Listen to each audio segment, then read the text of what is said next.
Strong words today from Secretary of State Hillary Clinton about the anti-Muslim film that's ignited so much fury across the Middle East. She says the U.S. government absolutely rejects the film's content and message. Short clips are posted on YouTube. Their production value really so crude it's almost cartoonish. The filmmaker is said to be in hiding tonight. A lot of people are trying to track him down for various reasons. We're told the FBI has spoken to him.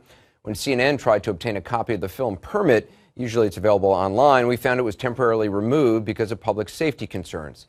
One thing that is now clear, Sam Bacile, a name that surfaced early in the reporting, is a fake.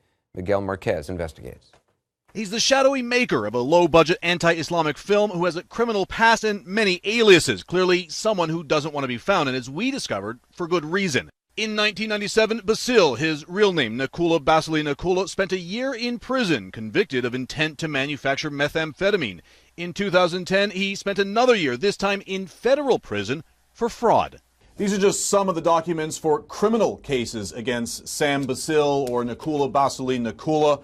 It is clear by going through these that investigators had a hard time tracking him down as well. The guy had several addresses, many social security numbers, and lots of names. Court documents show he used at least 17 different names, including Sam Bacile, Kurt Bag Difrat, PJ Tobacco, and Thomas Tanis. Anyone having anything to do with Sam Bacile is scared to death right now across Los Angeles. This is a neighborhood in Long Beach. A man who lives here says that Nakoula Basseley used his address to get credit cards and conduct some of the fraudulent activity that he carried out. He found out about it, called the police, and hasn't seen him since.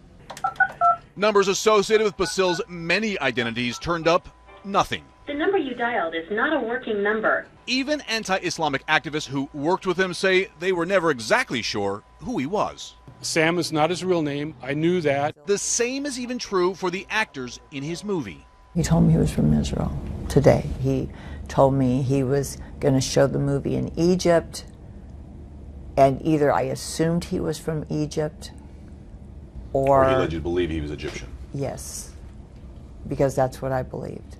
Well, this is the best address we have for Sam Bacile or Nakoula Basseley, whatever you want to call him. You can see all of the media is camped out here. We're going to try one more time to talk to him.